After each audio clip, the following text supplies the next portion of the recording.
අයබන් සූදෑසනක් වේවා. සූදෑසනක් සුබ වේවා. අදත් අපි සූදානම් පත්තරමේන්තුව ආරම්භ කරන්න පුවත්පත් ගණනාවක් සූදානම් කරලා තියෙනවා. ඔබත් එක්ක බෙදා ගන්න. විශේෂයෙන්ම අද දවසේදී ගෑස් වලට පොඩි උත්තරයක් ඇවිල්ලා තියෙනවා. හරිම උත්තරේද නැද්ද කියන එක පිළිබඳව ගැටලුවක් තියෙනවා. නමුත් ඔන්න පිපිරීමට හේතුව හොයාගෙන තියෙනවා. ඔව්. බුද්ධික මේ අපි අර කතාවක් අහලා තියෙනවනේ කපුටු පිහාට්ටක් ගිල්ල කියලා.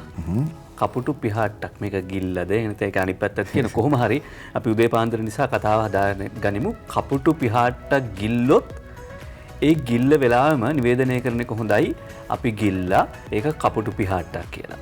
නැත්තම් ඒක නිවේදනය කරන්නේ නැතුව නිකන් ගිල්ලේ නෑ වගේ හිටියොත් වෙන්නේ බුද්ධික. සමහර වෙලාවට කපුටු පිහාට්ට වෙනුවට කපුටෙක් ගිල්ල කියනවා. තව ටික කලක් ඇද්දි කපුටු 7ක් ගිල්ල කියලා කියනවා. ඒ නිසා කපුටු 7ක් ගිල්ල කියලා කියන්න එහෙම නැත්නම් එහෙම වැල්බට අරන් ගෙතෙන්න ඉඩ නොදී ගිල්ලේ කපුටු පිහාට්ටක් නම් කපුටු පිහාට්ට කියලා නිවේදනය කරන එක හොඳයි. ආකල්ප කියලා කියන්නේ විශාල වෙනසක් ඇති කරන්න පුළුවන් පුංචි දෙයක් කියලායි වින්ස්ටන් චර්චිල් කියලා කියන්නේ. ඇයි අද එහෙම කතාවක් මම කියන්නේ මේ ආකල්පයත් එක්ක තමයි සියල්ල තීරණය වෙන්නේ. ආකල්ප කියන කාරණාව පොඩි වුණාට ආකල්පෙන් වෙන ප්‍රතිඵලය ඉතාමත්ම දරුණුයි. බ්‍රිතාන්‍ය හිටපු අග්‍රාමාත්‍යවරයෙක් තමයි වින්ස්ටන් චර්චිල් කියලා කියන්නේ. එතුමාගේ උපන්දිනය අදට යෙදিলা තියෙනවා. ඒක නිසා ඒ පිළිබඳව තොරතුරු පොඩ්ඩකුත් මම කියන්නම්. කීර්තිමත් දේශපාලඥයෙක්, ව්‍යක්ත කතිකයෙක්, හිටපු හමුදා නිලධාරියෙක්, ඒ වගේම තමයි ලේඛකයෙක්, කලාකරුවෙක් විදිහටත් වින්ස්ටන් චර්චිල්ව හඳුන්වනවා. සම්පූර්ණ නම sir Winston Leonard Spencer Churchill. උපන්දිනය 1874 නොවැම්බර් මාසයේ 30 වෙනිදා. අද වගේ දවසක තමයි. දෙවන ලෝක යුද්ධ සමයේ බ්‍රිතාන්‍ය වෙනුවෙන් නායකත්වය ගෙන කටයුතු කරපු නායකයෙක්. ඒ වගේම තමයි හිට්ලර්ගේ නාසිවාදී ප්‍රවේශය හමුවේ උපක්‍රමශීලී ලෙස ඊට මුහුණ දෙමින් වැඩ කටයුතු කරපු නායකයෙක් විදිහට හැඳින්වෙනවා. හමුදා නිලධාරියෙක් වගේම යුද වාර්තාකරුවෙක් ඔහු. ඒ වගේම තමයි ඔහුගේ දේශපාලන භූමිකාවේදී දෙවන ලෝක යුද්ධයේ ආරම්භයෙන් පසුව අද්මිරාල්වරයා බවට ඔහු පත් වුණා. ඊට පස්සේ 1945 දී ඡන්දය පරාජයමත් එක්ක ඔහු විරුද්ධ පක්ෂ නායකයා බවට පත් වුණා. 1940 මැයි මාසේ 10 වෙනිදා තමයි බ්‍රිතාන්‍ය අගමැති ධූරයට එතුමා පත් වුණේ. 1951 දෙවන වරටත් බ්‍රිතාන්‍ය අගමැති ධූරයට පත් වුණා. ඔහු නොබෙල් සාමතයාගේ ඒකයි වින්ස්ටන් චර්චිල් මේ තරම් ජනප්‍රිය. 1953 දී සාහිත්‍ය සඳහා ඔහු නොබෙල් සාමතයාගත් හිමි කරගත්තා. මේ වගේ තොරතුරු ගණනාවක් තියෙනවා. ආකල්ප කියලා කියන්නේ විශාල වෙනසක් ඇති කරන්න පුළුවන් චූටි දෙයක්. ඔබේ ඒ චූටි දෙය මොන විදිහටද ඔබ කල්පනා කරන්න කියන එක. ඔබේ ආකල්ප කොහොමද ඔබ හිතාගෙන ඉන්නේ කියන එක පිළිබඳව අද දවසේදී මතක් කරමින් සූදානම් ප්‍රධාන පුවත් වෙත යන්නට.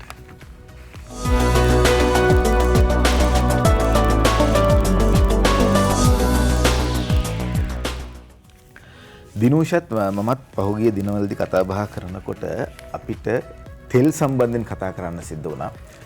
තෙල් හිඟයක් එයිද? එහෙම නැත්නම් ඩොලර් නැති නිසා අපිට තෙල් ගන්න බැරි වෙයිද? මේ වගේ කතා ගණනාවක් පහුගිය කාලේ කතා බහට ලක් වුණා. විශේෂයෙන්ම දේශපාලන කරළියේ මේ පිළිබඳව පාර්ලිමේන්තුවේ ජනමාධ්‍යවල දිගින් දිගටම කතා බහට ලක් වුණා. ඒකට උත්තරයක් කියලා තියෙනවා. දිනමින පුවත්පතේ ප්‍රධාන පුවත ඩොලර් හිඟයක් තිබුණත් ඉන්ධන හිඟයක් හෝ විදුලි කප්පාදුවක් නැහැ. සෞඛ්‍ය සේවා සැපීම 100%ක්.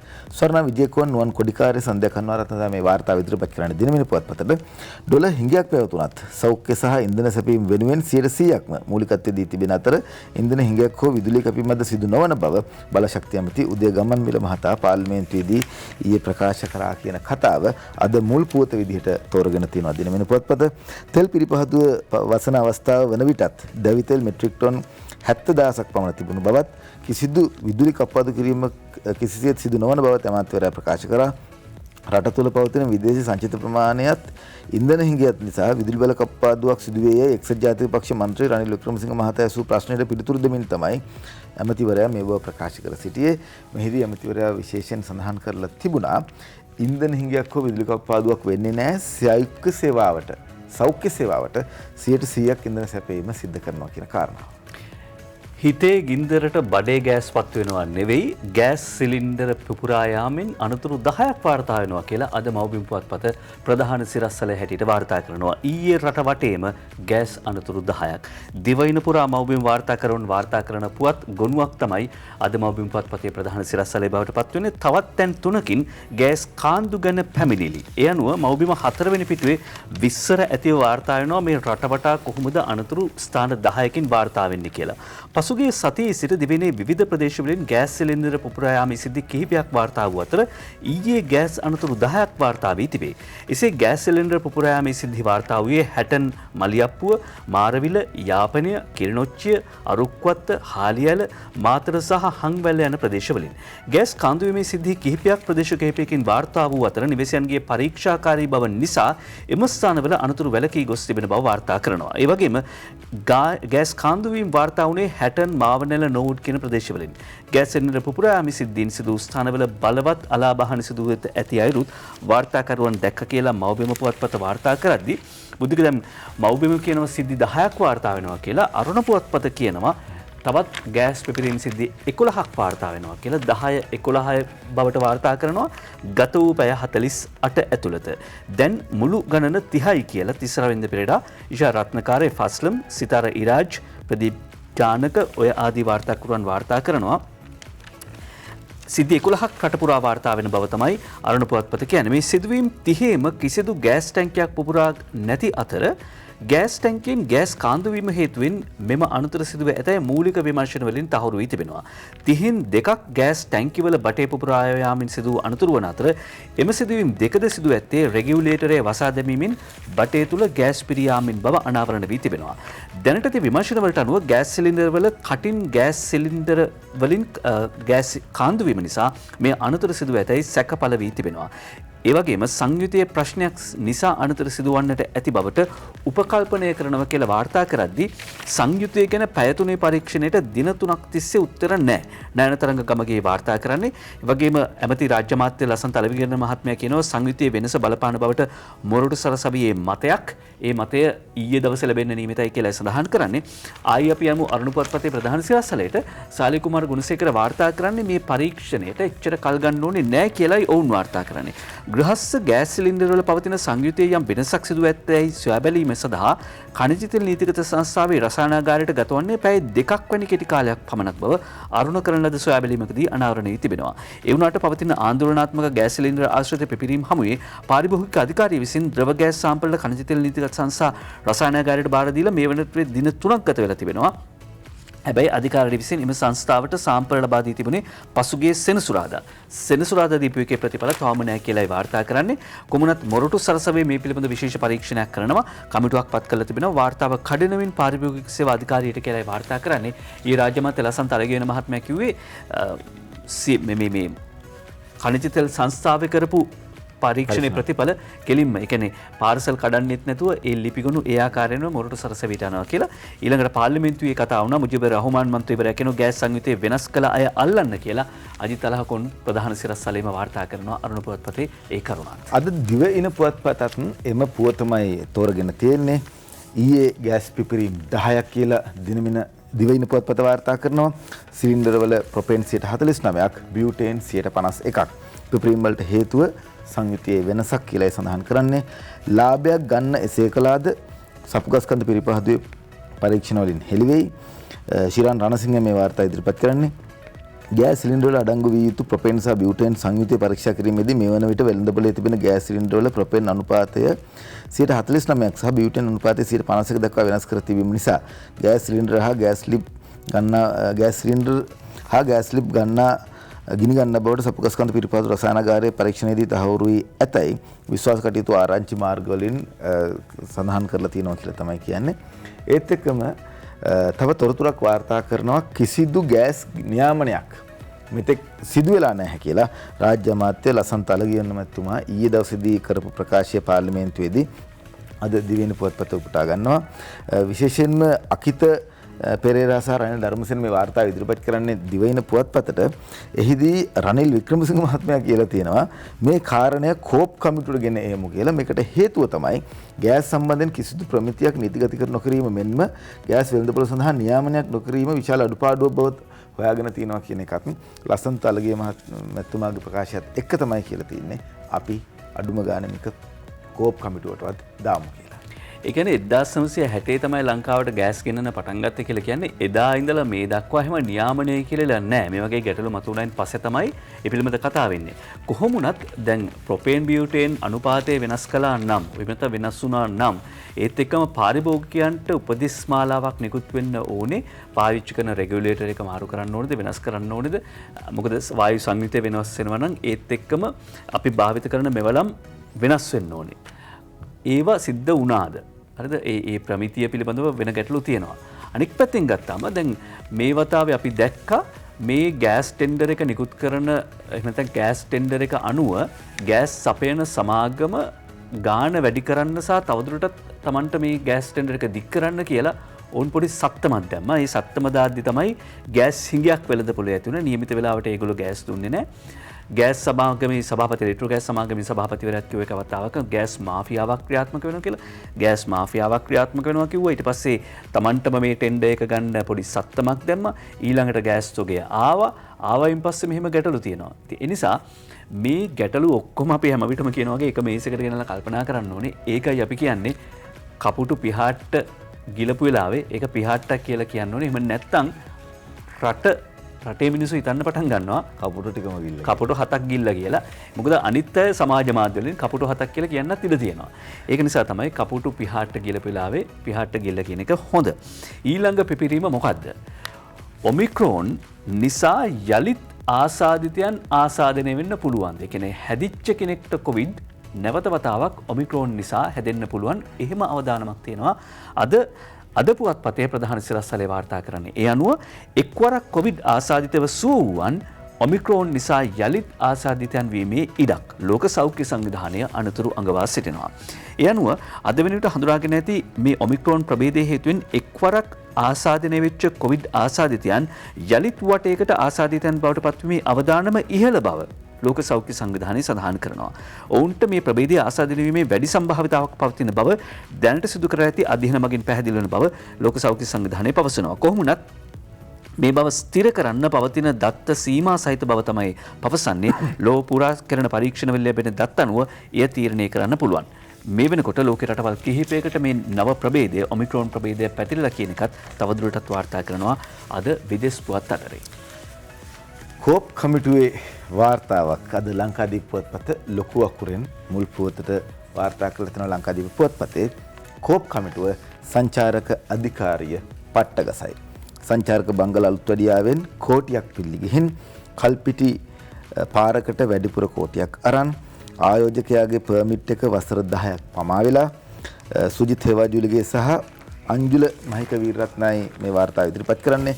සංචාරක සංවර්ධන අධිකාරී කතරගම සංචාරක නිකේතනයේ අලුත්වැඩියාව සඳහා ඉකුත් රජය සමයේදී වැය කළ රුපියල් කෝටි 3කට ආසන්න මුදලෙන් රුපියල් කෝටියකට වැඩි මුදලක් වැඩ නොකළ කොටසක් වෙනුවෙන් ගෙවා ඇතයි කියන සිද්ධියක් සම්බන්ධයෙන් පොදු ව්‍යාපාර පිළිබඳ පාර්ලිමේන්තු කාරක සභාව පරීක්ෂණ ආරම්භ තියෙනවා කියලා තමයි සඳහන් කරලා තියෙන්නේ. විශේෂයෙන්ම මහාචාර්ය චරිත හේරත් මහත්මයාගෙන් සභාපතිත්වයෙන් යුක්ත මේ කමිටුවේදී පැහැදිලි කරලා තියෙනවා වර්ධකඩුවන්ට දඬුවම් දෙන ලෙස, ඒ වගේම තමයි මේ සම්බන්ධයෙන් සොයා බලපු නැති අය පිළිබඳව සමාජයට හෙළි කරන ලෙස, ඒ වගේම තමයි කල්පිටිය ජැටිය සහ වන්නි මූන්දලම් කලපුව අසල පාරිදි කිරීම වෙනුවෙන් කළුගල් සහ බොරළු සඳහා වැඩිපුර කෝටියකට අදාළ මුදලක් ගෙවීම සම්බන්ධයෙන්ොත් සංචාරක සංවර්ධන අධිකාරිය නිලධාරීන් ප්‍රශ්න කරා කියලා සඳහන් කරලා තියෙනවා. සම්පූර්ණ විස්තරයක් අද ලංකාදීප පුවත්පත යොමු කරලා තියෙනවා. රටෙන් කාලක් ඊයේ අඳුරේ.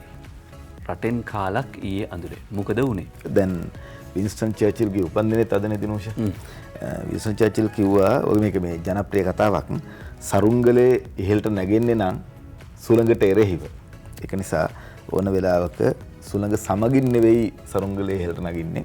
ඉහළට නගින අය සුළඟට එරෙහිව තමයි වැඩ කරන්න ඕනේ කියලා. හැබැයි ඒක වෙනස් කරපු කෙනෙක් තමයි අද අපි සම්බන්ධ කරගන්නේ. සුලගත් එක්ක කොහොමද ඉහළට යන්නේ? මේක ටිකක් වෙනස් කතාවක්. අද දවසේදී අපි සම්බන්ධ කරගන්නවා අධ්‍යාපන අමාත්‍යාංශයේ ලේකම්තුමා මහාචාර්ය කපිල පෙරාමැතිතුමන්. සුබ උදෑසනක් ඔබතුමන්ට. සුබ උදෑසනක් අයිබෝන්. මම කාරණා කිහිපයක් සම්බන්ධයෙන් ඔබතුමාගෙන් අද දවසේදී කරුණු විමසන්න කැමතියි. විශේෂයෙන්ම ඊයේ දවසේදී අපි දැක්කා LMD ධර්මසේන මැතිතුමන් විභාග කොමසාරිස්වරයා විදිහට පත් වෙනවා. විභාග කොමසාරිස් ජෙනරාල්වරයා කියලා කියන්නේ අපේ රටේ තියෙන විශේෂම තනතුරක්. ඒක ඔබ අමාත්‍යාංශය යටතේ තියෙන්නේ. පහුගිය කාලේ අපි දැක්කා කොවිඩ් වසංගතයේ කාලෙදී ඔබතුමා කොහොමද දරුවන් වෙනුවෙන් වැඩ කටයුතු කරේ කියලා. මේක ලේසි පාසු කාරණාවක් නෙවෙයි. ඒ වගේම ගුරුවරුන්ගේ ගැටලු ටික තිබුණා. ඒකට කොහොමද මුහුණ දුන්නේ? මේ වගේ අති විශාල කාර්යභාරයක් අධ්‍යාපන අමාත්‍යාංශය විදිහට මේ රටේ ක්‍රියාත්මක වුණා. දැන් අලුතින් අධ්‍යක්ෂ ජෙනරාල්වරයෙක් පත් කරලා තියෙනවා. ඊට අමතරව ඉදිරියේදී පාසල් වාර කිහිපයක් වෙනස් කරමින් ඉස්සරහට ගෙනියන්න කටයුතු කරලා තියෙනවා. මුලින්ම කැමති දැනගන්නට අලුත් අධ්‍යක්ෂ ජෙනරාල්වරයා කොහොමද පත් කරේ කියලා ඔබතුමාගෙන්. බොහොම ස්තුතියි. ඇත්තටම ඔහු විභාග කොමසාරිස් ජෙනරාල්තුමා අපේ ලංකාවේ තියෙන විභාග පිළිබඳව ජාත්‍යන්තර ඒ වගේම ලංකාවේ සියලු දෙනා ගැන විශ්වාසයක් තියෙනවා. ඒකට මේ පත් කිරීම සඳහා ප්‍රථම වතාවට තමයි අයදුම්පත් කැඳවලා ඒ ගැසට් නිවේදනයේ අනුව විශේෂ ශ්‍රේණියේ තනතුරුධාරීන් ඉන්නවා මේ අමාත්‍යාංශයේ ඒ අයදින් අයදුම්පත් කැඳවලා ඒ සුදුස්සා තෝරලා කැබිනට් මණ්ඩලයෙන් තමයි පත් කරන්නේ. කැබිනට් මණ්ඩලයෙන් තමයි පත් කිරීම ලබා දෙන්නේ. ඒ විදිහට තමයි කටයුතු කරේ. මෙහි මුඛ්‍ය පරමාර්ථය තමයි ඕනෑම කෙනෙක්ට මේ සඳහා අවස්ථාවක් ලබා දෙන්න පුළුවන් සුදුස්සට. එහෙම නැතුව ලේකම් කැමැති හිතවත් අය නෙමෙයි ගන්නෙ. ඕනම කෙනෙක්ට ඉදිරිපත් වෙන්න පුළුවන්. ඊට පස්සේ මේ තනතුරේ තියෙන ගරුත්වය ආරක්ෂා කිරීම සඳහා Tamanට තියෙන්න ඕනේ දර්ශනයක්, දැක්මක් තියෙන්න ඕනේ. ඒ දැක්ම පරීක්ෂා කරලා මේ සම්මුඛ පරීක්ෂණ මණ්ඩලයේ සම්පූර්ණයෙන්ම කටයුතු කරේ ලංකාවේ ඉන්න ශ්‍රේෂ්ඨතම රාජ්‍ය පරිපාලන අමාත්‍යාංශයේ ලේකම්තුමාගේ සභාපතිත්වය, අධිකරණ අමාත්‍යාංශයේ ලේකම්තුමා, ඒ වගේම බලශක්ති අමාත්‍යාංශයේ ලේකම්තුමිය, සම්පූර්ණ අමාත්‍යාංශයේ ලේකම්තුමා සහ මම පස් දිනකින් යුතු කණ්ඩායමකින් තමයි තේරුවේ. ඒක තේරුවේ ඒ විනෝදභාවයේ ගරුත්වය ආරක්ෂා කිරීමට ඒ විදිහට තමයි කටයුතු කරේ. ඔබතුමා අධ්‍යාපනය සහ අධ්‍යාපනයේ ඉහළට යාම සම්බන්ධයෙන් ලොකුට විශ්වාස කරලා වැඩ කටයුතු කරන කෙනෙක්. වගේම අපේ දරුවන්ට අධ්‍යාපනය ලබා දීම සම්බන්ධයෙන් දිගින් දිගටම සමව අයිතිවාසිකම් ලැබිය යුතුයි, සමව අධ්‍යාපනය ලැබිය යුතුයි කියන තැන හිටපු කෙනෙක්, ඉන්න කෙනෙක්. මම කැමතියි ඔබතුමාගෙන් දැනගන්න දැන් කොවිඩ් වසංගතයේ වෙලාවේදී ලේකම්තුමනි අපි දැක්කා කොහොමද පාසල් නැවත වතාවක් ආරම්භ කරේ, දරුවන්ට ඒ මාර්ග උපදේශ ලබා දුන්නේ කොහොමද, සෞඛ්‍ය අමාත්‍යාංශයත් එක්ක එකතු වෙලා වැඩ කටයුතු කරේ කොහොමද, මේ සියල්ල අපි දැක්කා. වර්තමානයේදී කවද්ද පාසල් වාරය අවසන් වෙන්නේ, අලුතෙන් පාසල් වාරය ආරම්භ කරන්නේ, විභාග පැවැත්වෙන දවස් ඔබතුමාට මතකයිද? මේ ටික අපිට පැහැදිලි කරලා දෙන්න පුළුවන්ද? ඔව්, ඇත්ත වශයෙන්ම මේ පාසල් වාරය පිළිබඳ ගත්තොත් එහෙම මම කැමති පාසල් වාරය කියනකට වැඩිය 2020 දී දරුවන්ට අත්පසු වෙච්ච කාරණාත් 2021 වර්ෂයේ දෙසැම්බර් 31 දක්වා දරුවන්ගේ අධ්‍යාපන කටයුතුත් ඒ සඳහා සැලසුමක් සූදානම් කළා ජාතික අධ්‍යාපන ආයතනය ඒ වගේම විෂය අධ්‍යක්ෂකවරු පළාත් අධ්‍යක්ෂකවරු සම්බන්ධ වෙලා ඔවුන්ගේ විෂය කටයුතු ආවරණය කරලා ඊළඟ ශ්‍රේණියට යෑමේදී අත්‍යවශ්‍ය ඉගෙනීම් කටයුතු කෙසේද කරන්නේ කියන සඳහා කාලය වෙන් කිරීම කරලා ඒ සඳහා අපි පාසල් නැවත පටන් ගත්තේ මාස 6කට 6මාරකට පස්සේ තමයි ඔක්තෝබර් 21 ඔක්තෝබර් 25 ඒ වගේම නොවැම්බර් 8 ඒ දිනවල පටන් ගත්තේ එක් ශ්‍රේණි සඳහා. ඔබ හිටියානම් දෙකේ පන්තියේ අද ඉන්නවා නම් ඔබ එකේ පන්තියේ අතපස්සෙච්ච කරුණු, දෙකේ පන්තියේ අතපස්සෙච්ච කරුණු, ඒ සියලුම දේවල් තුනේ පන්තියේ වැඩ ආරම්භ කිරීම සඳහා එක් ශ්‍රේණියට වැඩපිළිවෙලක් දාලා ඒ විදිහට තමයි පටන් ගත්තේ. ඒ නිසා අපි නත්තල් සඳහා අපි නිවාඩුව දෙන්න බලාපොරොත්තු වෙනවා. දෙසැම්බර් මාසේ 24 සිකුරාදා නිවාඩු, 25 26ත් සෙනසුරාදා ඉරිදා. එසා ගරු අමාත්‍යතුමාගේ උපදෙස් පරිදි අපි බලාපොරොත්තු වෙනවා ඒ නිවාඩු දවස් කිහිපය තෝරන්න. ඊට පස්සේ අපි මේ කටයුතු සඳහා දින 100ක් වගේ කාලයක් අවශ්‍ය වෙලා තිනවා. අපි ළමයා පන්තියෙන් දෙකේ පන්තියේ ඉන්න ඔබ තුනේ පන්තියට ගියාට තුනේ පන්තියේදී ඒ අර දෙකේ පන්තියේ එකේ පන්තියේ විෂය අත්‍යවශ්‍ය කාරණා ටික අරගෙන තුනේ පන්තියේ වැඩ කටයුතු කරන්න අවශ්‍ය විදිහට තමයි කටයුතු කරන්නේ. මේ විදිහට බැලුවට පස්සේ අපිට සාමාන්‍යයෙන් ජනවාරි මාර්තු පෙබරවාරි මාර්තු දක්වා මේ කටයුතු කරගෙන යන්න වෙනවා. ඒ විදිහට තමයි දිනමක් වුණා තීරණය කරලා තියෙන්නේ. සාමාන්‍ය පෙළ සහ උසස් පෙළ කොහොමද පැවැත්වෙන්නේ ලේකම්තුමනි? ශිෂ්ටත්ව විභාගය ජනවාරි මාස 2 අපස උසස් පෙළ විභාගය පැවැත්වෙන්නේ පෙබරවාරි 7 වෙනිදා පටන් අරගෙන ඊට පස්සේ මැයි මාසේ 23 තමයි අපස සාමාන්‍ය පෙළ සඳහා දින තීරණය කරලා තියෙන්නේ. ශිෂ්ටත්ව විභාගයේ පැවැත්වීමේදී අපස උසස් පෙළ පැවැත්වීමේදී විශේෂ නිර්දේශ කියන ගැටලුවක් නැහැ. ගැටලුවක් එනවා නම් එන්න තිබුණේ අපේ සාමාන්‍ය පෙළ දක්වා. ඒ නිසා තමයි සාමාන්‍ය පෙළ විභාගයේ සියලු විෂය කර්ම ආවරණය කිරීමත් මේ හැම විෂය විභාගෙම සියලු විෂය කර්ම ආවරණය කිරීම සඳහා අවශ්‍ය කාලය අනුව තමයි මේක ගරු ඇමතුමාගේ සහ අමාත්‍යාංශයේ ඉන්නවා රාජ්‍ය අමාත්‍යාංශයේ අධ්‍යාපන ප්‍රතිසංස්කරණ දුරස්ථ මාර්ගගත අධ්‍යාපනය.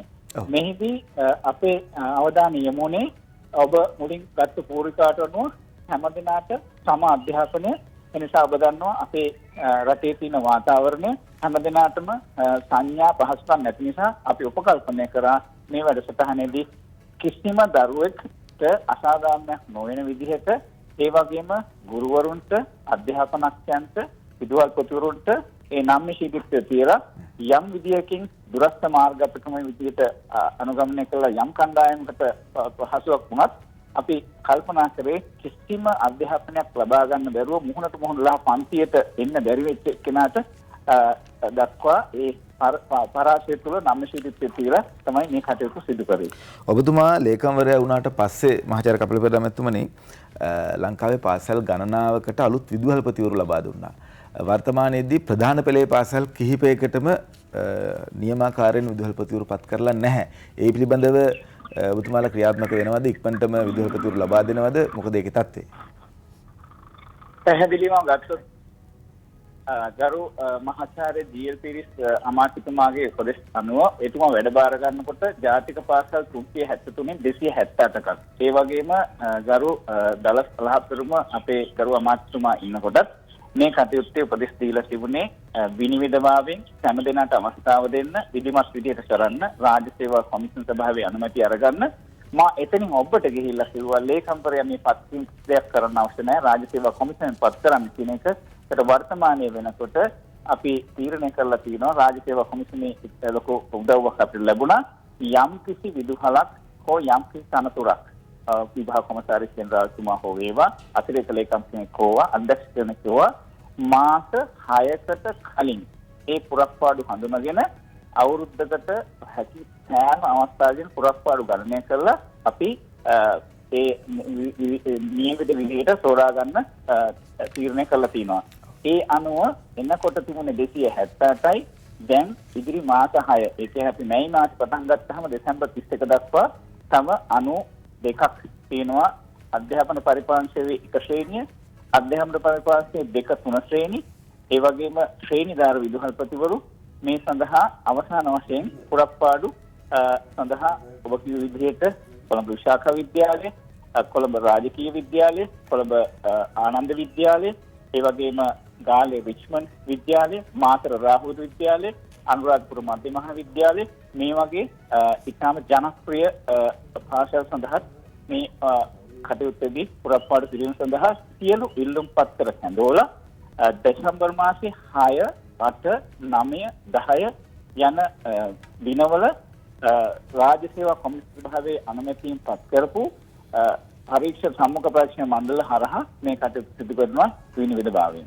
බොහොම ස්තුතියි අපිට එක්ක සම්බන්ධ වුණේ මහාචාර්ය කපිලපෙරේර මැතිතුමන් අධ්‍යාපන ලේකම්තුමන් අධ්‍යාපන සම්බන්ධයෙන් හරස් කඩක් අද අපි කියවගත්තා. 7 වෙනි පැයකට එන්න කියලා 7 වෙනි පැයකට එකතු කරගෙන ඉස්සරහදී මේ තොරතුරු අපි ඔබට ඉදිරිපත් කරන්න සූදානම්. දිගින් දිගටම බලාපොරොත්තු වුණා කොහොමද අධ්‍යාපනයේ වෙනස්කම් සහ දැන් අලුතෙන් පාසල ආරම්භ කිරීම සිද්ධ වෙච්ච නිසා කොහොමද ඉස්කෝලවල පවතින තත්ත්වය කියන එක පිළිබඳව අද අපි ඒ පිළිබඳවයි කතා බහ කරේ මහාචාර්ය කපිලපෙරේර මැතිතුමත් එක්ක. ඊට පස්සේ අපි ජාතික පුවත්පත් වාර්තා කරන පුවත් සිරස්වල වලටත් අවධානය යොමු කරනවා. ඔමික්‍රෝන් වලට දැනට ඇති එන්නත් වලින් ලැබෙන ආරක්ෂාව සැකයි. වාර්තා කරනවා අද පුවත්පත මොඩර්නා සමාගමේ ජ්‍යෙෂ්ඨ වෛද්‍ය නිලධාරීවරයාගේ උපදෙසක් අදහසක් මේ කියන්නේ දැනට තියෙන මේ එන්නත්තුනේ ලබා දෙන ආරක්ෂාවේ හැකියාව සම්බන්ධයෙන් අපි ඉදිරි සති කිහිපෙදී පැහැදිලිවම හඳුනාගත යුතු වෙනවා. ඒත් මේ අලුත් ඔමික්‍රෝන් ප්‍රභේදය මීට පෙර පැවති ඩෙල්ටා ප්‍රභේදයට වඩා ඉහළ විකෘතිතාවක් සහිතයි. ජනවාරි මාසෙ විතර වෙද්දී අපිට මේ එන්නත ප්‍රමාණවත් නැත්නම් තවත් අලුත් එන්නතක් දෙන්න පුළුවන් කියලා මොඩර්නා සමාගම කියනවා. හැබැයි අනිකුත් ඖෂධ සමාගම් මේ සම්බන්ධයෙන් කරන අදහස් තවම නෑ වාර්තා කර සිටින්නේ. ඊළඟට ඔමික්‍රෝන් ප්‍රභේදය ලෝකයේ තවත් රටවල් ගණනාවකට ව්‍යාප්ත වී තිබෙන බව සහන් වික්‍රමගේ වාර්තා කරනවා අද අරුණ පුවත්පතට. දකුණු අප්‍රිකාවෙන් හඳුනාගත්තේ මුලින්ම ඔමික්‍රෝන් ප්‍රභේදය මේ වෙනකොට කැනඩාව, ස්කොට්ලන්තය, බොට්ස්වානා, බෙල්ජියම, ඊශ්‍රායලය, ජර්මනිය, චෙක් ජනරදය, ඉතාලිය, නෙදර්ලන්තය, ප්‍රංශය, ඕස්ට්‍රියාව, එක්සත් රාජධානිය, ඕස්ට්‍රේලියාව, ඩෙන්මාර්කය වගේ රටවල් වලින් වගේම හොංකොං කලාපේනුත් ඔමික්‍රෝන් ආසාදිතයන් වාර්තා වෙලා තියෙනවා. ඔමික්‍රෝන් ප්‍රභේදය තවත් රටවල් රැසකින් හඳුනා ගන්නවා. ඊළඟට ඔමික්‍රෝන් ප්‍රභේදය මුළු ලෝකෙම ලොක්ඩවුන් කරයිද කියලා ප්‍රශ්නයක් ඊයේත් අපිට මතුවුණා. ජපානයේ නම් සංචාරකයන්ට තහංචි පනවලා තියෙනවා. ජපානයේ සියලුම විදේශීය සංචාරකයන් සඳහා සිය දේශ සීමා වසා දමයි. අද පුවත්පතේ වාර්තා කරන ජපාන අග්‍රාමාත්‍යවරයා කියනවා අපි මේ තීරණය ගන්නේ හදිසි පෙර සූදානමක් විදියට. එය ජපානය තුළ දරුණු තත්ත්වයක් ඇති කිරීම වළක්වාවි කියලා ජපාන අග්‍රාමාත්‍යවරයා කියනවා. මොකද ජපානයේ සංචරණ සීමා ලිහිල් කිරීම ආරම්භ කළේ මේ මාසයේ ආරම්භයත් එක්කම. ආයි නැවත වතාවක් කෙටි කාලයකින් පස්සේ සියලු විදේශීය සංචාරකයන් සඳහා දේශ සීමා වසා දමන්න තීරණය කළ තිබෙනවා ජපානය. ඒ විතරක් නෙමෙයි ඇමරිකාව. ඇමරිකාව පස්වන කොවිඩ් රැල්ල අභිමුව ඉන්නවා මේ ඔමික්‍රෝන් වසංගතයත් එක්ක කියලා. ඔමික්‍රෝන් වෛරස් ප්‍රභේදයත් එක්ක කියලා. අද පුවත්පත වාර්තා කරන ඔමික්‍රෝන් නිසා ඇමරිකාව පස්වන කොවිඩ්-19 රැල්ල ආසන්නේ. මෙවිට ඇමරිකා එක්සත් ජනපදයේ එහි පස්වන රැල්ල අභිමුව සිටින බව එරට ජනාධිපති ජෝ බයිඩන්ගේ ප්‍රධානතම වෛද්‍ය උපදේශකවරයා වන වෛද්‍ය ඇන්තනි ෆෞසි සඳහන් කර සිටිනවා. මේ දවල මන්දිරයේ සියලුම නිලධාරීන් නිවාඩුවක් ගන්න තමයි සෞඛ්‍ය අංශය ගිහිල්ලා තිබෙන්නේ. ඒ අතරතුර ඔමික්‍රෝන් ප්‍රභේදය පිළිබඳ වාර්තා වුණාට පස්සේ ඒගොල්ලෝගේ නිවාඩුව අවලංගු කරලා නැවත දවල මන්දිරයට අවිල්ලා තියෙනවා. ජාතික පොත්පත් අතරේ වාර්තා වෙනවා රට දකින්න වගේම ලොව දකින්න ඔමික්‍රෝන් ප්‍රභේදය ලෝකයටම තර්ජනයක්. ජපානයේ සංචාරකයන්ට එන්න එපා කියලා තාහිත ජාල ඉවරයි. දොර වැහුවා. දිනවෙන පුවත්පතේත් ඔමික්‍රෝන් සම්බන්ධයෙන්ම පුවත් දෙකක් මම තෝරගත්තා. ඔමික්‍රෝන් ප්‍රභේදයේ විශේෂතා 7ක් හඳුනා ගැනීම කියලා ආචාර්ය චන්දිම ජීවන්දර මහතාගේ ප්‍රකාශය සුභාෂිනි සරණායක වාර්තා කරනවා. කොවිඩ් ප්‍රභේදයේ වන ඔමික්‍රෝන්හි ප්‍රධාන සාධක 7ක් වාර්තා වුණා කියලා තමයි කියන්නේ. කොවිඩ් ප්‍රභේදය සම්බන්ධයෙන් ලෝක සෞඛ්‍ය සංවිධානයේ විද්‍යාඥයන් කර ඇති සොයාබැලීම් අනුව මෙම කරුණු හත ඉදිරිපත් කරලා තියෙනවා. ලෝපුරා රටවල් 12කට අධික ප්‍රමාණයකින් මේ පිළිබඳව හඳුනාගෙන තියෙනවා. ඔමික්‍රෝන් ප්‍රභේදය හඳුනාගෙන තියෙනවා කියලා සඳහන් කරනවා. නව කොවිඩ් ප්‍රභේදයේ සම්ප්‍රේෂණය අතින් ඉතා වේගවත් බවත් ඩෙල්ටා ඇතුළු අනිත් ප්‍රභේදවලට සාපේක්ෂව ඔමික්‍රෝන් ප්‍රභේදයේ සම්ප්‍රේෂණයේ හැකියාව සහ වේගවත් බවට කරුණු අනාවරණය වී ඇති බවත් චන්දිම ජීවන්තර මහතා ප්‍රකාශ කරලා තියෙනවා. තෙවන කාරණාව විදිහට එතුමා ප්‍රකාශ කරලා තියෙන්නේ හඳුනාගත් ප්‍රභේදවලට අනුව ආසාදනයේ සාපල්‍යතාවය. ඒ කියන්නේ නැත්නම් ආසාදනයේ ඊ타මත්ම ඉක්මනින් සිදුවන ආකාරය පිළිබඳව එහි ඊ타මත්ම ශීඝ්‍රතාවයක් තියෙනවා කියලා සඳහන් කරනවා. ඒත් එක්කම ඔමික්‍රෝන් ඇතුළු වීම වැළැක්වීමට ගත හැකි සියලු පියවර ගන්නවා කියලා නාමල් රාජපක්ෂ ක්‍රීඩා අමාත්‍යවරයා ප්‍රකාශ කරලා තියෙනවා. රටට ඔමික්‍රෝන් ඇතුළු වෙන්න පුළුවන් සියලුම දේවල් නවත්තනවා. ඒ කියන්නේ ගන්න පුළුවන් සියලුම පියවර ගන්නවා කියන එක තමයි අද දිනෙමින වාර්තා කරන්නේ නාමල් රාජපක්ෂ මහත්මයාගේ ප්‍රකාශය. රටෙන් කාලක් ඊයේ අඩ අඳුර හිටිය කියලා වාර්තා කරන්නේ අද අරුණ පුවත්පත. ඒ අනුව ඊයේ රටෙන් කාලක් අඳුරේ. නානතංග ගමගේ සාලි කුමාර ගුණසේකර වාර්තා කරන අරුණ පුවත්පතේ මුල් පිටුවටම ප්‍රධාන සම්ප්‍රේෂණ පද්ධතියේ සිදු හදිසි බිඳවැටීමක් මත විදුලි බලාගාර කිහිපයක් ඊයේ පස්වරුවේ අක්‍රිය වීමෙන් රටේ 4න් එකක ප්‍රදේශයක විදුලිය බිඳ වැටුණා. ලක්ෂපාන, කොත්මලේ, වික්ටෝරියා සහ රන්දනගල විදුලි බලාගාර වලින් ජනනය කරන විදුලිය මෙලෙස ජාතික පද්ධතියට එක් කිරීම ඇනහිට තිබෙනවා. මේ හේතුවෙන් අනිකුත් විදුලි බලාගාර වලටත් අධික විදුලිය ඉල්ලුමක් ඇති වෙලා සංඛ්‍යාත මන්දගාමී වීම හේතුවෙන් දිවෙන පුරා ප්‍රදේශ රැසක විදුලිය බිඳ වැටීම් වාර්තා වෙනවා. කොයි වගේ ප්‍රදේශවලද? කොළඹ, කුරුණෑගල, ගම්පහ, බදුල්ල, නුවරඑළිය, මාතලේ සහ පුත්තලම කියන දිස්ත්‍රික්ක ඇතුළු ප්‍රදේශ කිහිපයක මේ විදියට විදුලිය බිඳ වැටීම් වාර්තා වෙනවා. දැන් අපි ඉන්න ප්‍රදේශය ගත්තොත් ඒ කියන්නේ ජයවර්ධන පුර ප්‍රදේශය ඊයේ 7:35ට විතර විදුලිය බිඳ වැටීම සිදු වුණා. 8:45 පමණ වෙද්දී නැවත යථාවත් වුණා. අපි ඉන්න ප්‍රදේශයක නැත් කියන්නකෝ. අපි නෙළුවේ ඉන්නේ. නෙළුවේ. ඒ පැත්ත මොකද උනේ? ලයිට් ගියේ නැහැ. ලයිට් ගියේ නැහැ. අපි ඉන්නේ 4න් 1 කැලේ. ඊළඟට දැන් මේකත් එක්කම දිනපතා වැඩි වෙන ගුදම් ගාස්සු ආනයනකරුවන්ට ටොකු අනේ කියලා මව්බිම් පුවත්පත වාර්තා කරනවා බුද්ධික. අත්‍යවශ්‍ය ආහාරගත් කන්ටේනර් 10 තවමත් වරායේ. ඒ නිසා දිනපතා වැඩි වෙන ගුදම් ගාස්සු ආනයනකරුවන්ට ටොකු අනි ආනයනකරුවන්ට ටොකු අනිනවා නම් අපිට පොල්ලෙන් ගාවි. මොකද ආනයනකරුවන් ගෙවන්න වෙනවලු සාමාන්‍යයෙන් කිලෝවකට දවසකට රුපියල් 30 20-30 අතර ගාණක්. මේ ගුදම්වල රඳවා තිබෙන දිනයක් පාසා මේ තියෙන ද්‍රව්‍යවල 1 කිලෝග්‍රෑමයකට රුපියල් 20-30ක් ගෙවන්න වෙනවා කියලා තමයි ආනයනකරුවන්ගේ සංගමය කියන්නේ. ඒතර ඔවුන්ට ටොකු අනිනවා නම් අපිට පොල්ලෙන් පත බාවි. මොකද ආයි ඒගොල්ලෝ ඒකටත් ලාභී තියලානේ ගන්නෙ. ගුදම් ගාස්සු ඉහළ යන්නේ මේ ටැක්සිමීටරය වගේ කියලා ජේ.ටී. දෙසිල්ව වාර්තා කරනවා. දැන් මේ ගොඩක් කාරණාවලට ඩොලර් පිළිබඳ ගැටලුව තියෙනවා. එතකොට ඩොලර් පිළිබඳ ගැටලුව කිව්වයින් පස්සේ සමහර යෝජනා කරනවා IMF එකට යන්න කියලා. IMF එක තමයි එකම උත්තරේ කියලා. IMF ණය ගත්තොත් රාජ්‍ය සේවයේ කප්පාදුවක් සිදු වෙන්න පුළුවන් කියලා ණයන තරඟ ගමගේ වාර්තා කරන මහ බැංකුව අධිපති අජිත් නිවාඩ් කප්‍රියාල් මහත්මයා කරන ප්‍රකාශය. ඒ අනුව IMF ණය ගත්තොත් මොකද වෙන්නේ? ණය ප්‍රශ්නයට මූලික හේතුව තමයි 2008 අප්‍රේල් මාසයේ ඉඳලා 2019 ජුනි මාසය දක්වා ඇමරිකන් ඩොලර් බිලියන 6.9ක් මෙරටට ණය ගැනීම. අපිට බොහොම පහසුවෙන් IMF එකට යන්න පුළුවන්. හැබැයි ඒගොල්ලෝගේ කොන්දේසි වලට අපිට එකඟ වෙන්න පුළුවන්ද? පහුගිය ආණ්ඩුවේ ආර්ථිකය කඩාවැටෙන්නත් හේතුනේ IMF එකේ උපදෙස් මත ක්‍රියා කිරීම. ඒ නිසා මේ වගේ රටට හානිකර සමාජයට හානිකර කොන්දේසි වලට අපිට යන්න පුළුවන් කමක් නැහැ කියලා මහ බැංකුව අධිපතිතුමා සඳහන් කරනවා. වාර්තා කරන්නේ ණයන තරඟ ගමගේ අද අරුණ පුවත්පතට. අද දිනමින පුවත්පත වාර්තා කරනවා දැන් ඩොලර් නැති ප්‍රශ්නෙට නම් ඩොලර් අපි හොයන්න ඕනනේ. එතකොට සංචාරක කර්මාන්තයෙන් තමයි සාමාන්‍යයෙන් අපි වසරකට ඩොලර් බිලියන 5කට ආසන්න මුදලක් මේ රට හොයාගත්තේ සංචාරක කර්මාන්තයෙන්. පහුගිය වසරේ සංචාරකයන්ට රට විවෘත කිරීමත් එක්ක මේ වන විට ඒ කියන්නේ මේ අවුරුද්දේ මුලින්ම රට විවෘත කිරීමත් එක්ක මේ වන විට ඉකුත් මාස 11ට සංචාරකයන් ලක්ෂයක් ලංකාවට ඇවිල්ලා කියලා කියනවා. මහින්ද අලුත්ගෙදර මේ වාර්තාව ඉදිරිපත් කරන්නේ දිනමින පුවත්පතට. කොවිඩ් වසංගතය හේතුවෙන් දැඩි බලපෑමකට ලක් වූ මෙරට සංචාර ක්ෂේත්‍රය යථාර්ථයට පත් කරමින් විදේශ සංචාරකගේ පැමිණීම ලක්ෂය ඉක්මවා ගියා කියලා තමයි ප්‍රසන්න රණතුංග සංචාරක අමාත්‍යවරයා ප්‍රකාශ කරලා තියෙන්නේ. පසුගිය ජනවාරි මාසයේ සිට මේ මාස 28 වන දක්වා සංචාරකයන් පැමිණිලා තිබෙනවා 1,01,872ක්.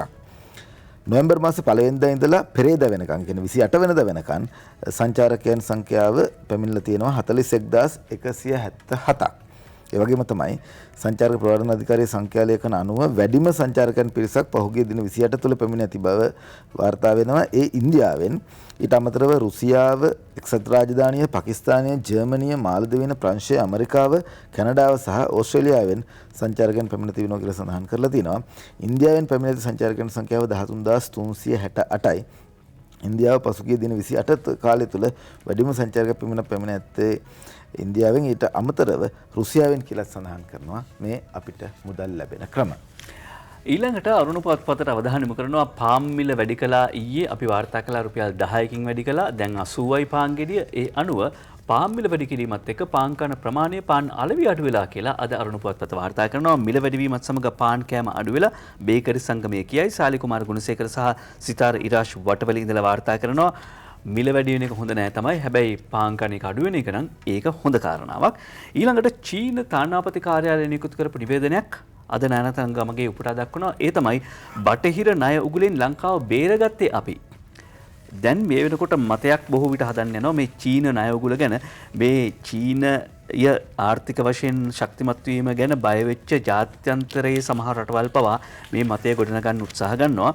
ඒ අනුව චීන තානාපති කාර්යාලය ප්‍රකාශයක් නිකුත් කරනවා 2017 අවුරුද්දේ ශ්‍රී ලංකාවට හම්බන්තොට වරාය බදු දීමට සිදු වුණේ ඒ වන විට ගෙවීමට නියමිතව පැවති අන්තර්ජාතික ස්වෛරීත්ව බැඳුම් කර වෙනුවෙන් ඩොලර් නැමැති වීම හේතුවෙන්. ඒ වෙලාවේ 2007 රනිල් වික්‍රමසිංහ මහත්තයාගේ ආණ්ඩුවට මේ ස්වෛරී බොන්ඩ්ස් ගෙවන්න මේ සවරින් බොන්ඩ්ස් ගෙවන්න සල්ලි තිබුණේ නැහැ. ඊට පස්සේ ඒ වෙලාවේ ඇත්තටම ගත්තොත් ණය උගුලෙන් ජාත්‍යන්තර ණය උගුලෙන් බේරගන්න අපි තමයි මුදල් දුන්නේ කියලා සඳහන් කරනවා. ඒ වගේම මේ දක්වා ශ්‍රී ලංකාව ලබාගෙන ඇත්තේ සමස්ත විදේශ ණය ප්‍රමාණය චීනය වෙතින් ලබාගෙන ඇත්තේ 10%යි. එනම් ඩොලර් මිලියන 3,388ක් කියලා මහ බැංකුව වාර්තා උපුටා දක්වමින් සඳහන් කරනවා චීන තානාපති කාර්යාලය. ඒ අනුව අපි ලංකාවේ සමස්ත ණය ප්‍රමාණයෙන් චීන ණය ප්‍රමාණය 10%ක් විතරයි රනිල් වික්‍රමසිංහ මහත්මයාගේ ආණ්ඩුව කාලේ බටහිර ණය උගුලෙන් ලංකාව බේරගන්න අපි උදව් කළේ කියලා චීනය මතක් කරනවා. ඒ තර්ක කරන උදවියට නැවත ප්‍රතිතර්ක මතක් කර දෙමින්.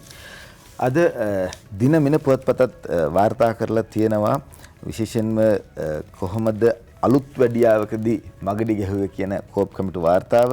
අලුත් වැඩියාවලදී කෝටි 1.1ක් මාටිය ගහලා කෝප් කමිටුවේදී හෙළි වෙයි කියලා. කතරගම සංචාරක බංකලාවේ අලුත් වැඩියාවේදී 2018-19 කාලේ කොහොමද මගඩිය කියලා තමයි එය සඳහන් කරලා තියෙන්නේ.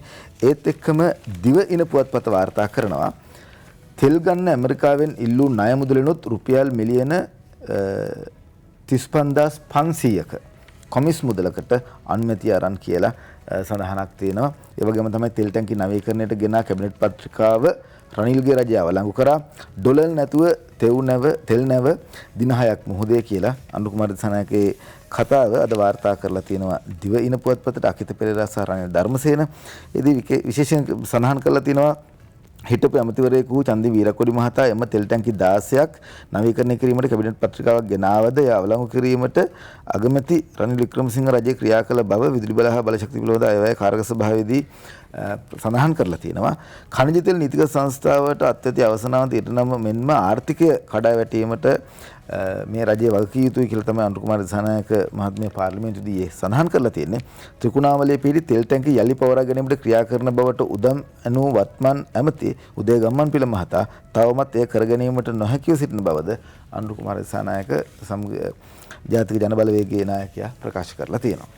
යුගධනවි පෙත්සම් සලකා බැලීම දෙසැම්බර් 16-17 සිදුවන බව ඒ අතර වාර්තා කරනවා අද පුවත්පත. යුගධනවි පෙත්සම් සලකා බැලීම දෙසැම්බර් 16-17 අද පුවත්පතෙන් ඒ පුවත උපුටා ගන්නවා. ඊළඟට පොහොර පිළිබඳව කතිකාවත තවමත් තියෙනවා. ඒ අනුව රසායනික පොහොර මාෆියාවට ආණ්ඩුව හසු වුණා වාර්තා කරන්නේ අද අරුණ පුවත්පතට සාලිය කුමාර ගුණසේකර. රසායනික පොහොර සමාගම් ගෙන ගිය මාෆියාවට ආණ්ඩුව හසු වූ බව කෘෂිකර්ම ඇමති මහින්දානන්ද අලුත්ගමගේ මහත්මයා සඳහන් කර සිටිනවා. ඒ අනුව රසායනික පොහොර තහනම පවතිද්දී කැරට් සහ අර්තාපල් ගෙඩි පොඩි බවට වෙළෙන්දෝ කෑ ගැහුවා. පොහොර තහනම ඉවත් කරලා දවස් දෙකක් යද්දී කැරට් සහ අල්තාපර් ගෙඩි විශාල බව ඇමතිවරයා සඳහන් කරා. ඊයේ කාටුන් එක ගත්තේ වුණා අලබහින සද්දේ බර ගාලා එනවා කියලානේ. කොහොම හරි තහනම ඉවත් කිරීමත් සමග එළවලු කිලෝවක මිලද රුපියල් 200කින් පමණ අඩු බව ඔහු සඳහන් කරනවා. දැන් සමාගම් කියනවා පොහොර පලිබෝධනාශක ගෙන්වන්න මාස 3ක කාලයක් ගත වෙනවා කියලා. අපි අහන්නේ අලගෙඩිය දවස් දෙකකින් කොහොමද ලොකු වුනේ කියලා. එතකොට දැන් මේවා මාධ්‍යවලත් පෙන්වන්නේ මෙච්චරයි ගෝවා ගෙඩිය අලගෙඩිය මෙච්චරයි කියලා. ඒ අවස්ථාවලදීත් අපි කිව්වා මේ රට වෙනුවෙන් ගත්ත හොඳ තීරණයක් ආපස්සට ගන්න සහ රට ආයි විනාශයට ගෙනියන්න එපා කියලා.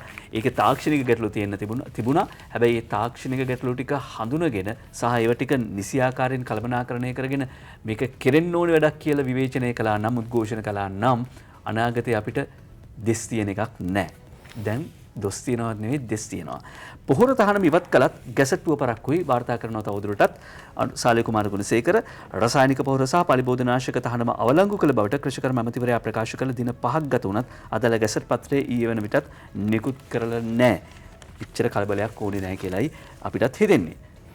අද දවසේදී ලංකාදීප පුවත්පත වාර්තා කරනවා ඊයේ පොදුජන පෙරමුණ ප්‍රධාන කාර්යාලයේදී පැවතුන විශේෂ සාකච්ඡාවක්. එහිදී මාධ්‍ය සාකච්ඡාවේදී මහාචාර්ය ජී.එල්. පීරිස් පොදුජන පෙරමුණේ සභාපතිතුමා ඒ වගේම විදේශ අමාත්‍යතුමා එතුමා ප්‍රකාශ කරා අබුඩාබි නුවරදී ලබන 4 වෙනිදා පැවැත්වෙනවා ඉන්දියානු සාගර සම්මේලනයේ ආරම්භක සැසිවාරය. ඒ සඳහා ජනාධිපතිතුමා සහ ලංකාවේ දූත පිරිසක් සහභාගී වෙනවා කියන එක. මෙම ජාත්‍යන්තර සම්මේලනයේ රටවල් 47ක නියෝජිතයන් සහභාගී වෙනවා. එහිදී 4 වෙනිදා සිය දේශනය ජනාධිපතිතුමා විසින් පවත්වනු ලබනවා. 5 වෙනිදා එක්සත් අරාබි එමිරේට් රාජ්‍යයේ නායකයා වන අල් නායන් කුමරු සමග සාකච්ඡා පැවැත්වීමට නියමිතයි කියලා සඳහන් කරනවා. පරිසරය ආර්ථිකය වසංගතය යන්න තමයි මේ දවස්වල මේ සම්මේලනයේ තේමාව කියලාත් එතුමා සඳහන් කරනවා. ඒත් එක්කම ජනතාවගේ සෞඛ්‍ය ආරක්ෂාවට මුල් තැන දෙනවා. මොකද රටට ජනතාව පැමිණෙන්නට දිගටම ඉඩ දෙනවද සංචාරකයන්ට පැමිණෙන්නට ඉඩ දෙනවද කියලා මාධ්‍ය විසින් ඇහුවා එතුමාගෙන්. එතුමා ප්‍රකාශ කරා සෞඛ්‍ය අංශවල තීන්දුවට අනුව ඉතාමත් ඉක්මනින් කටයුතු කරනවා රට ඒ පිළිබඳව අවධානයෙන් ඉන්න කතාව. කඩේ ගිහිල්ලා ෂෝට් ඊට්ස් එහෙම අරන් දෙනව නේද දරුවන්ට?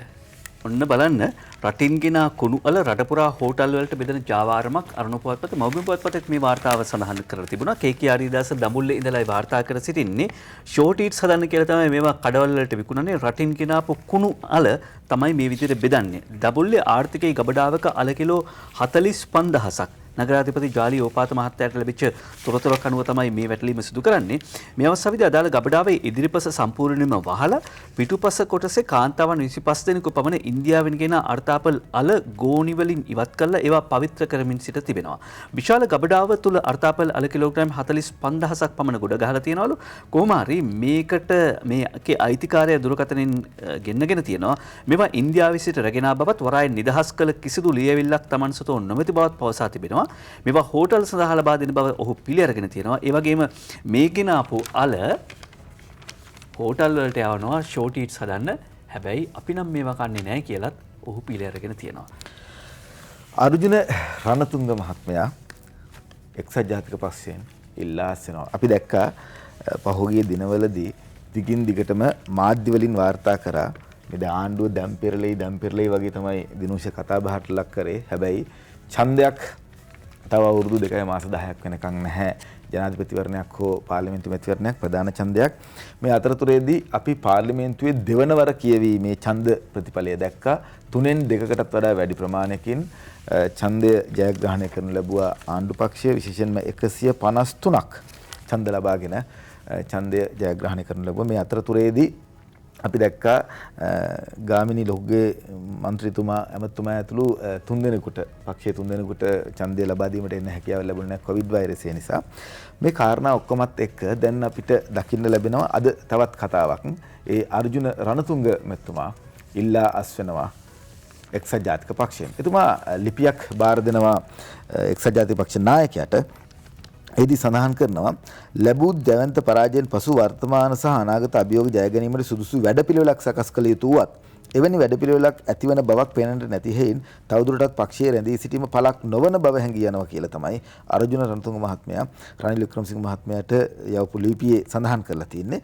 රටේ යහපත සඳහා රනිල් වික්‍රමසිංහ මහතා ප්‍රකට කළ නායකත්ව ගුණාංග බෙහෙවින්ම අගය කරන බවද වැඩි වශයෙන්ොත් අර්ජුන රණතුංග මහත්මයා ලියා තිනවා. ඒත් එක්කම අර්ජුන රණතුංග මහත්මයාගේ ලිපියේ සඳහන් කරනවා වාමාංශික දේශපාලනයේ ආభాසය ලැබුණු දේශපාලන පිවිසි මා 2015 වසරේ ජනාධිපතිවරණයේදී එක්සත් ජාතික පෙරමුණට එක් වූයේ පොදු ජන යහපත සඳහා සාධනීය වෙනසක් ඇති කිරීමේ අපේක්ෂාවෙන්.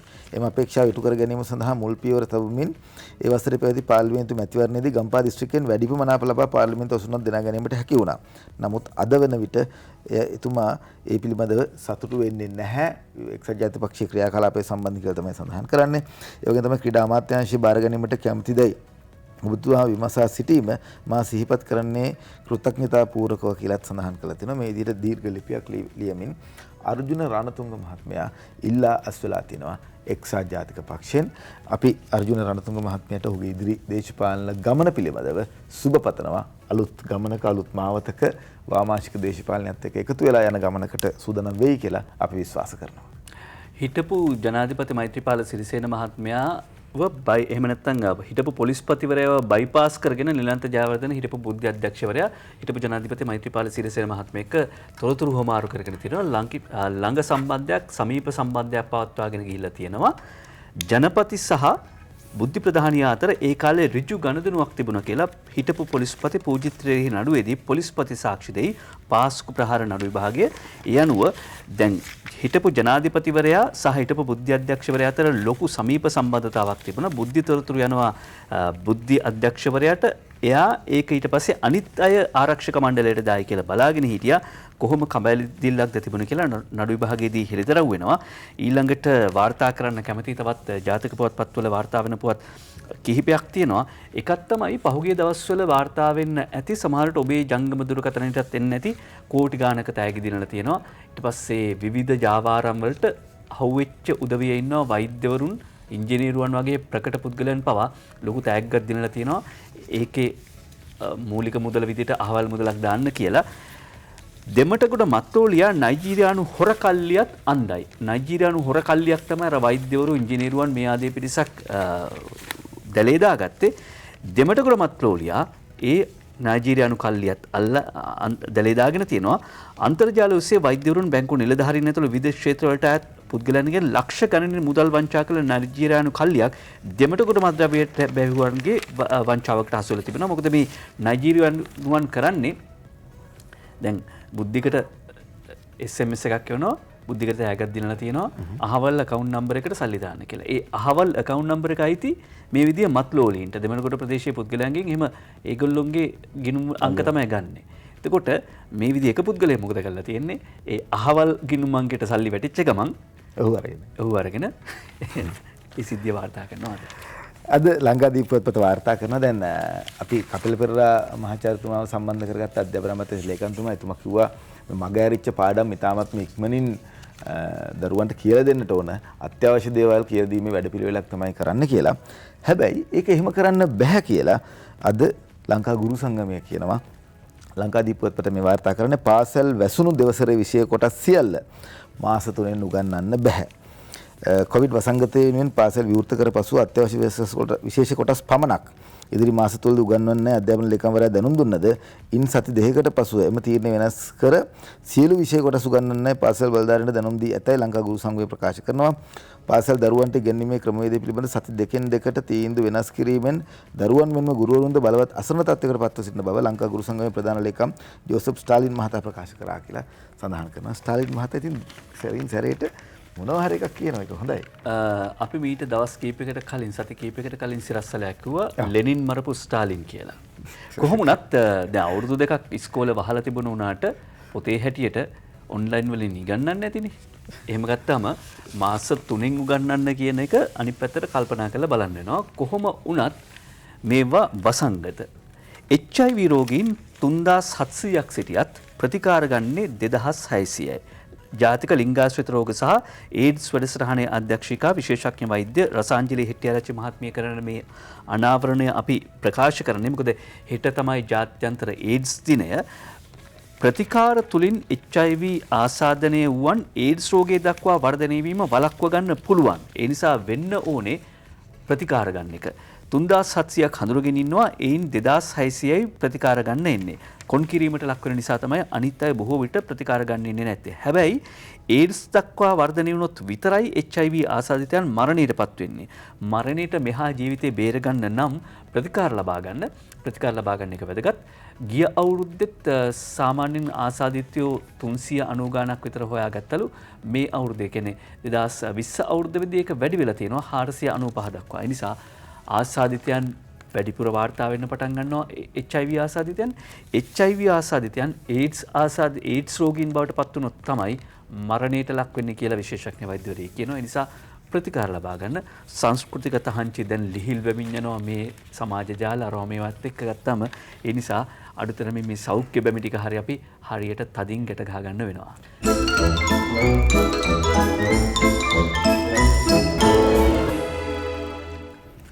අද සුදානම් කවි කාටුන් කවියෙන් පටන් ගන්නවද කාටුන්ෙන් පටන් ගන්නවද? කාටුන් වලින් පටන් ගමු. මේ අර පත්තර සිරස්සල අතරේ තව තිබුණ පොතක් ඒක තෝරගත්තේ නැහැ. මොකද දන්නවද? ඉන්දියාවේ ස්වාමියෙක් තමන්ගේ බිරිඳට ටජ් මහලක් හදලා දීලා. හරිද? ටජ් මහල වගේ 3න් එකයිලු. අක්කර 60ක භූමියක. දැන් මේ අපේ නෝනත් ඔය ඉල්ලන්න ගියත් අපේ මහතුරුන්ට මේ තියෙන ප්‍රශ්න අතර ඒ නිසා ඒ ප්‍රවෘත්තිය කිව්වේ නැහැ. අපි මේ කවියෙන් පටන් ගමු. ඕකයි තත්ත්වය කවියෙන් පටන් ගන්නයි හැදුවේ. අනුරාධගේ ඕකයි තත්ත්වය. පාන් කොත්තු රොටි සමගින් කෙටි කෑම චූන් එකේ උනි මිල ඉහළට යාම දැන් නම් සැප තමයි කියලා හොඳටම ජනයා කියති අගමැති දුට ඉඳුරාම. MD වීරරත්නගේ මරිසිපාල පොකට් කාටුන් එක තෝරගන්නවා. එළවලු මිල පහළ ගිහිල්ලලු. එහෙම තමයි කාබනික වගේ නෙවෙයි. රසායනික පොර ගේනවා කිව්ව ගමන් ඒකේ සුවඳටත් අස්වන්න වැඩි වෙලා මිල අඩු වෙලා. එහෙම තමයි රසායනික පොර. අංජන ඉන්ද්‍රජිත්ගේ කියලා වැඩක් නැහැ කාටුනේ. දිනමින පොත්පතේ කාටුනේ උපුටාගන්නේ. තනි පක්ෂයක් ලෙස මිසක් අපි සභාග රජයක් හදන්නේ නැහැ කියලා ටිල්වින් සිල්ල මහත්මයා කියනවා. එතකොට ඒ කාඩ්‍රකේ කෙනෙක් කියනවා ඒ කියන්නේ ඔයාලා කවදාවත් ආණ්ඩුවක් පිහිටවන්නේ නැහැ නේද කියලා. ආණ්ඩුවක් පිහිටුවොත් වැඩ කරන්න වෙනවා කියලා පෙන්වන්න වෙනවනේ. ඒ වගේ දේ කතා කර ඉන්නේ කොයිතරම් ලේසිද? ඊළඟට උදේ විමලසිරිට පේන විදියට මහින්දානන්ද ඇමතිතුමාගේ බෙල්ල රසායනික පොහොර කියන ගිරේට තියලා කරස් ගාලා කපන්නයි යන්නේ.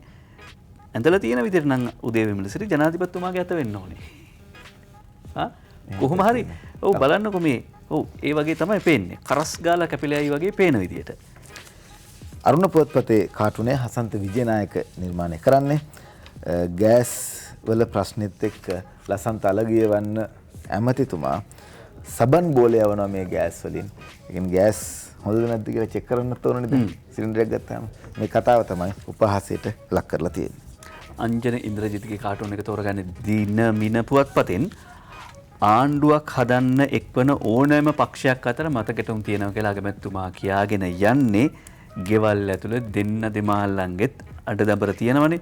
ඔය ගෙවල් වලත් ඕවා තියෙනවනේ. අංජනගේ කාටුන් එක දින වෙන පුවත්පතේ පාංගඩියක් රුපියල් 10කින් වැඩි වෙලා. පුංචි රුපියල් 10කින් නේ බං කියලා කියනවා. හසන්ත විජේනායකගේ හුරේරා පොකට් කාටුන් එක තෝරගන්නවා. අරුණ පුවත්පතෙන් ආණ්ඩුව ගැන කලකිරීමක් නැහැ කියලා දයාසිරි කියනවා. ලැජ්ජ නැතිකම කලකිරීමටත් වැඩිය ලොකුද සර්?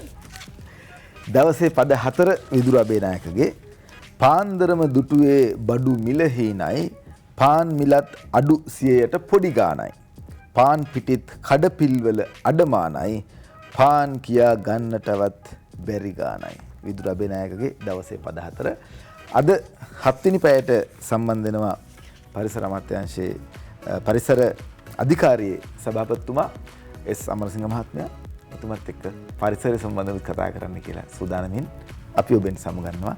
ලස්සන දවසක් හැමදාම අපි ඔබට මතක් කරනවා මුව ආවරණ පළඳින්න. ඒ වගේම තමයි පරිස්සමෙන් ඉන්න. නිතර දැස් හොදන්න. ඊළෙන්න. ආයිබෝන්.